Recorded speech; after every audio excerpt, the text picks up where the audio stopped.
Sobreviví a una caída de 4,5 metros desde un poste de luz. Y lo que casi me destruye no fue el concreto, sino lo que hizo mi prometida 72 horas después. Me llamo Mario. Tengo 32 años y he sido liniero por casi una década. Lo que significa que he visto a tipos lastimarse, he visto a tipos renunciar y he visto a tipos perderlo todo porque pensaban que eran invencibles. Yo era uno de esos tipos, hasta que un soporte de montaje oxidado decidió enseñarme lo contrario. Era un trabajo de rutina, a principios de septiembre, reemplazar un fusible quemado en un poste residencial a unos 4,5 metros de altura. Nada que no hubiera hecho 1000 veces antes. Me enganché, revisé mi arnés, comencé a trabajar en las conexiones y entonces lo sentí. Ese desplazamiento repugnante cuando el metal que se supone debe sostenerte simplemente deja de hacerlo. El soporte se rompió, mi línea de seguridad se tensó violentamente y mi hombro hizo un sonido que nunca olvidaré, como si alguien pisara una bolsa de papitas, pero mucho peor. Golpeé el suelo de todos modos porque la carga de impacto fue demasiada. Y por unos segundos, simplemente me quedé allí tirado mirando al cielo, escuchando mi propia voz repetir la misma pregunta estúpida una y otra vez: ¿instalamos el fusible? ¿Instalamos el fusible? Lo seguía diciendo como disco rayado, y mi jefe de cuadrilla, Ricardo, me gritaba que me quedara quieto, pero yo ni siquiera podía procesar lo que estaba pasando. Me subieron a una ambulancia. Y recuerdo pensar durante todo el camino al hospital que mi prometida, Rocío, iba a perder la cabeza cuando se enterara. Rocío y yo habíamos estado juntos por 3 años, comprometidos desde hacía 8 meses, y hasta esa caída, pensé que éramos sólidos. Ella trabajaba en el manejo de redes sociales para un estudio de yoga, publicaba fotos estéticas de jugo verde y estiramientos al atardecer, y siempre hablaba de querer libertad y creatividad, y no estar atada a un horario de oficina de 9 a 6. Yo respetaba eso. De verdad lo hacía. Aunque eso significara que yo cubría la renta, los servicios, el seguro, los pagos de la Jeep que firmamos juntos, la despensa, las suscripciones, básicamente todo. Incluso le compré un teléfono nuevo hace unos meses porque dijo que lo necesitaba para la creación de contenido, y supuse que si eso la hacía feliz, valía la pena. Ella era dulce cuando las cosas estaban bien, cariñosa, siempre diciendo que me apreciaba. Pero mirando hacia atrás ahora, puedo ver las grietas que ignoré. Su mejor amigo, Darío, era una de esas grietas. Darío tenía 30 años, tenía una tienda de bicicletas en el centro y tenía esta extraña energía territorial, como si siempre estuviera probando cuánto espacio podía ocupar en mi vida.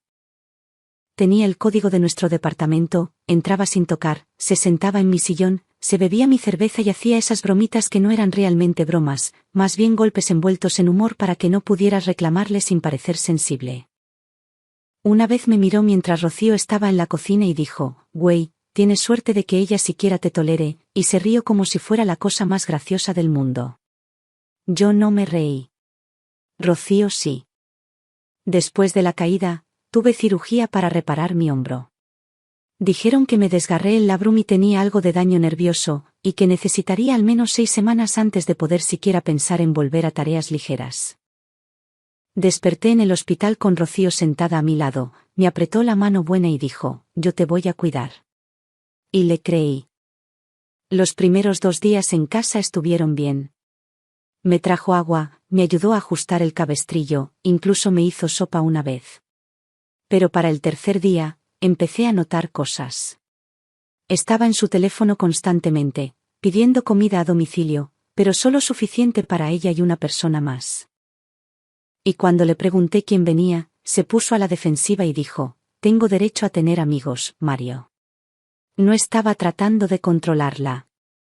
Solo estaba confundido de por qué me estaba tratando como un inconveniente en mi propio departamento.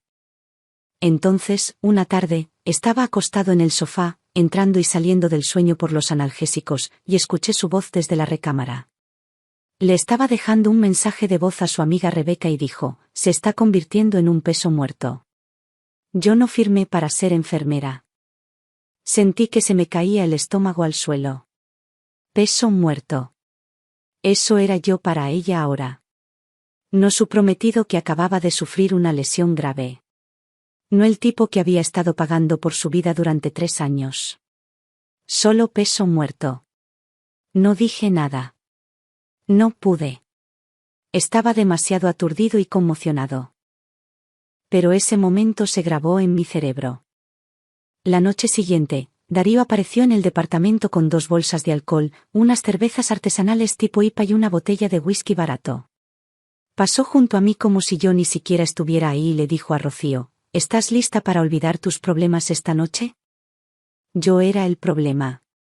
Estaba ahí tirado con el brazo en un cabestrillo, apenas capaz de levantar una botella de agua, y este tipo hablaba de mí como si fuera un obstáculo para su diversión. Rocío no lo corrigió. Solo se rió y sacó 2 vasos de la alacena. Se sentaron en la sala, a 2 metros de mí, bebiendo, hablando y riendo. Y de vez en cuando, ella me miraba de reojo como si estuviera comprobando si todavía respiraba. Cerré los ojos y fingí dormir porque no quería lidiar con lo que fuera que estaba pasando, pero podía escuchar todo. Darío hablaba de un concierto que se acercaba, alguna banda indie tocando en un lugar del centro, y Rocío decía cuánto deseaba ir, cómo necesitaba salir, cómo se sentía atrapada. Atrapada. Yo llevaba menos de una semana en casa desde el hospital y ella ya se sentía atrapada. Quería levantarme y decirles a ambos que se largaran, pero no podía moverme sin que el dolor atravesara toda la parte superior de mi cuerpo, así que solo me quedé ahí escuchando, odiando cada segundo. Esa noche, después de que Darío finalmente se fue, Rocío se acercó al sofá y preguntó si necesitaba algo. Simplemente la miré y dije que no. Ella se encogió de hombros, se fue a la cama y ni siquiera dijo buenas noches. Me quedé en ese sofá mirando el techo, repitiendo todo en mi cabeza: la caída, la cirugía, el mensaje de voz, la cara engreída de Darío, y me di cuenta de algo que hizo que mi pecho se sintiera vacío. Yo no era su pareja. Yo era su red de seguridad. Y en el segundo en que no pude desempeñar ese papel, me volví desechable. Aún no lo sabía, pero esa noche fue el comienzo del final. Porque 3 días después, ella tomaría una decisión que destruiría todo. Y cuando lo hiciera, yo me aseguraría de que se arrepintiera por el resto de su vida. 3 días después de que Darío apareciera con el whisky, mi hermana Elena llegó sin avisar. Y en el segundo en que cruzó la puerta, supe que alguien estaba a punto de tener un muy mal día. Elena tiene 35 años, trabaja en derecho corporativo y tiene esa energía que hace que la gente enderece la espalda y cierre la boca sin que ella diga una sola palabra. Me echó un vistazo en el sofá, un vistazo a Rocío revisando su teléfono en la cocina y un vistazo a Darío desparramado en mi sillón reclinable como si fuera el dueño del lugar, y su cara se puso completamente neutral, que es cuando sabes que está en su momento más peligroso. Caminó hacia Darío, se paró directamente frente a él y le dijo que se bajara de mi sofá. Y no fue una petición. Fue una declaración de hechos. Darío trató de reírse. Hizo toda esa cosa incómoda de la risita y dijo algo sobre que solo estaban pasando el rato, pero Elena no se movió, no parpadeó, solo lo miró fijamente hasta que él se levantó y murmuró algo sobre que tenía que irse de todos modos. Rocío salió de la cocina e inmediatamente montó su actuación.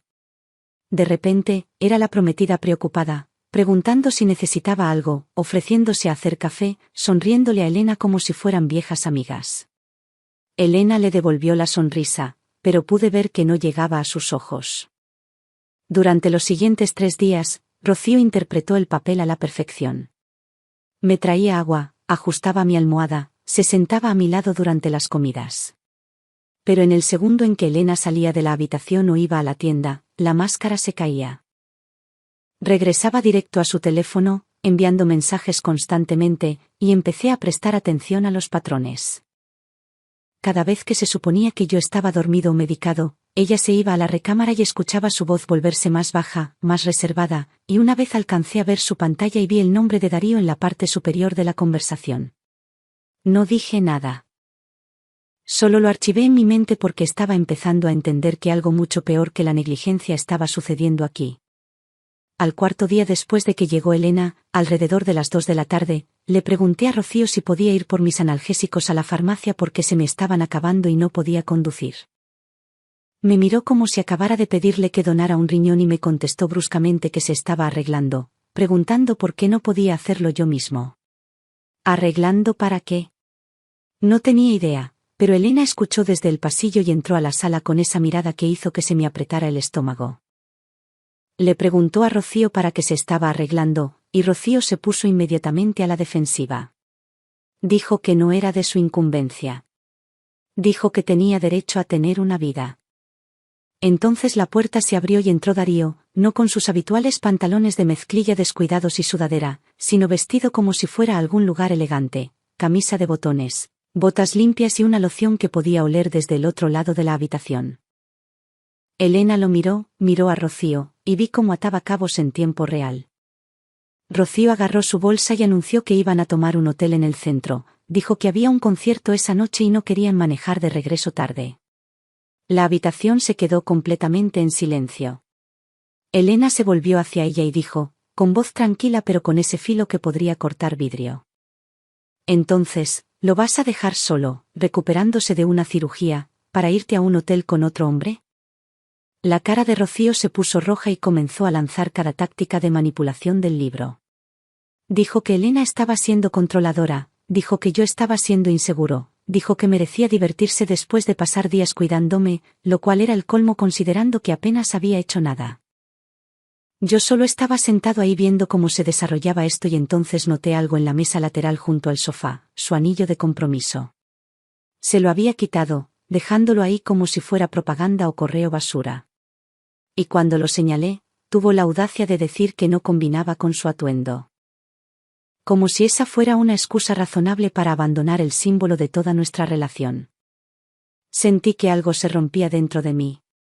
No fue dramático, ni ruidoso, solo un chasquido silencioso, como un cable bajo demasiada tensión que finalmente cede. La miré a Darío parado ahí con las manos en los bolsillos, tratando de actuar invisible, y dije lo único que pude articular. Diviértanse. Mi voz sonó plana, sin emoción, y creo que eso la asustó más que si hubiera gritado. Dudó por un segundo, como si esperara que yo le rogara o discutiera, pero simplemente giré la cabeza y me quedé mirando la televisión. Se fueron, y los escuché reírse en el pasillo cuando la puerta se cerró, y esa risa fue lo que lo selló todo.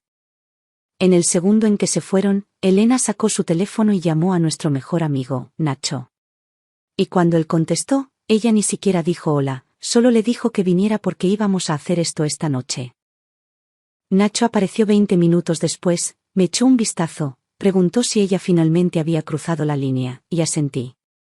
Lo que sucedió después fue el desmantelamiento más quirúrgicamente preciso de una relación que haya presenciado jamás. Elena sacó su laptop y comenzó a hacer una lista. Nacho agarró una libreta y convirtieron mi sala en un cuarto de guerra. Primer paso, finanzas. Elena inició sesión en mis cuentas y comenzó a separar todo. Movió dinero a una cuenta nueva a la que Rocío no tenía acceso. Canceló la tarjeta de crédito que ella usaba, la sacó de mi seguro de auto. Segundo paso, el departamento. Nacho llamó a un cerrajero, pagó extra por el servicio el mismo día, y para las 9 de la noche teníamos cerraduras nuevas en la puerta. Tercer paso, la boda. Elena comenzó a llamar a los proveedores, les dijo que la boda estaba cancelada, y como la mayoría de los depósitos estaban a mi nombre, consiguió reembolsos parciales del salón, el banquetero y el fotógrafo. Era tan eficiente que daba miedo. Mientras ellos manejaban la logística, yo estaba sentado sintiendo esta extraña mezcla de alivio y rabia porque había estado cargando a esta mujer durante 3 años, pagando todo, apoyando sus sueños, y en el segundo en que necesité apoyo, corrió a un hotel con otro hombre. Empacamos sus cosas, no descuidadamente, pero tampoco con delicadeza. Guardamos su ropa en cajas, sus tapetes de yoga, sus cuarzos, todas las cositas que había esparcido por mi departamento como si fuera dueña de él. Nacho encontró una caja vacía, agarró un marcador y escribió en un lado con letras grandes que Darío podía ayudar con esa. Y de hecho me reí por primera vez en días. Alrededor de la medianoche, Elena me preguntó si estaba seguro de esto, si tal vez quería consultarlo con la almohada. Y le mostré el anillo que seguía en la mesa lateral donde Rocío lo había dejado. Elena lo tomó, lo miró y lo puso en un pequeño sobre con una nota que decía que había olvidado algo. A la 1 de la mañana, mi teléfono vibró. Un mensaje de texto de Rocío con un emoji de corazoncito diciendo que tal vez se quedarían más tiempo y que no la esperara despierto. Se lo mostré a Elena y ella sonrió, realmente sonrió, y dijo que eso era perfecto porque Rocío acababa de ponerlo por escrito. Nacho abrió una cerveza, le dio una a Elena y preguntó si yo quería una, pero todavía estaba con los analgésicos, así que pasé. Nos sentamos ahí en mi departamento rodeados de cajas con sus cosas apiladas junto a la puerta y me sentí más ligero de lo que me había sentido en meses. No estaba triste. No tenía el corazón roto. Simplemente había terminado. Y esa claridad fue el mejor analgésico que podría haber pedido. El domingo por la mañana llegó como un tren de carga. No para mí, sino para Rocío. Estaba sentado en la cocina con Elena tomando café cuando mi teléfono empezó a explotar. Mensaje tras mensaje, llamada tras llamada, todo de Rocío. El primer mensaje llegó alrededor de las 11 preguntando por qué su llave no funcionaba. Luego otro 5 minutos después diciendo que su tarjeta fue rechazada en la cafetería. Luego un mensaje de voz donde podía escuchar el pánico empezando a colarse en su voz preguntando qué estaba pasando. No respondí a nada de eso, solo puse mi teléfono en silencio y lo deslicé por la mesa hacia Elena, quien leyó los mensajes con esa mirada de satisfacción en su rostro. Alrededor del mediodía, Rocío apareció en el edificio y lo supe porque el portero llamó preguntando si esperaba a alguien. Le dije que no y que no la dejara subir. Intentó tocar el timbre de todos modos una y otra vez y, finalmente, estaba en el pasillo fuera de mi puerta y podía escucharla perdiendo la cabeza. Gritaba sobre cómo esto era abusivo, cómo no podía simplemente dejarla fuera de su propia casa. Excepto que no era su casa. Su nombre no estaba en el contrato de arrendamiento. Nunca había pagado un solo mes de renta y legalmente no tenía reclamos sobre nada. Nacho todavía estaba allí desde la noche anterior y miró por la mirilla y dijo que ella estaba llorando en su teléfono, probablemente llamando a alguien para pedir refuerzos. Resultó que ese alguien era Darío, porque unos 20 minutos después, él apareció y lo escuché en el pasillo tratando de calmarla, diciéndole que lo resolverían. Pero su voz tenía ese tono como si realmente no quisiera estar allí. Ella le preguntó si podía quedarse en su casa mientras arreglaba esto. Y hubo esta larga pausa, el tipo de pausa que lo dice todo. Y luego él dijo algo sobre que a su Romy no le parecía bien y que tenía que ir a trabajar. Así de simple, se rajó, la dejó sentada en el pasillo, y escuché sus pasos volverse más silenciosos mientras se alejaba. Los siguientes días fueron un caos para ella. Lo sé porque amigos en común comenzaron a contactarme preguntando qué pasó. Y aparentemente Rocío le estaba diciendo a todos que yo me había vuelto loco y la había echado sin razón. Su amiga Rebeca, con la que había estado hablando en ese mensaje de voz, aparentemente escuchó la historia completa y se desapareció del mapa para Rocío, lo que me dijo todo lo que necesitaba saber sobre qué tan creíble era su versión. Los proveedores de la boda comenzaron a contactarla también, confirmando cancelaciones, y ella trató de llamar a algunos de ellos, preguntando si podían revertirlo. Pero le dijeron que la persona que pagó los depósitos había cancelado, así que no había nada que revertir. Publicó algo vago en redes sociales sobre la traición y aprender quiénes son realmente las personas, y yo no respondí, no me enganché, solo la dejé caer en espiral mientras me enfocaba en recuperar mi vida. Mi hombro sanaba más lento de lo que quería, pero estaba recuperando movilidad. Y Ricardo llamó para decir que tenían trabajo ligero disponible en coordinación y despacho si lo quería. Contestando llamadas, coordinando cuadrillas, nada físico, pero suficiente para hacerme sentir útil de nuevo. Lo tomé, comencé a ir unas horas al día, y se sentía bien estar cerca de los muchachos de nuevo, tener un propósito más allá de simplemente estar sentado en mi sofá, repitiendo la peor semana de mi vida. Empecé a buscar casas, nada lujoso, pero algo con garaje donde pudiera montar un taller, tal vez hacer algún trabajo extra arreglando equipos o motores pequeños, cosas que pudiera hacer incluso con mi hombro sin estar al 100%. Para finales de octubre, había encontrado un lugar, una pequeña casa de 2 recámaras a unos 20 minutos de la ciudad con un garaje de buen tamaño y un patio, e hice una oferta que fue aceptada. Mudarme del departamento se sintió como mudar piel muerta, empacar mis cosas, dejar atrás todos los recuerdos de Rocío y Darío y toda esa situación tóxica. Elena me ayudó a mudarme. Nacho me ayudó a mudarme.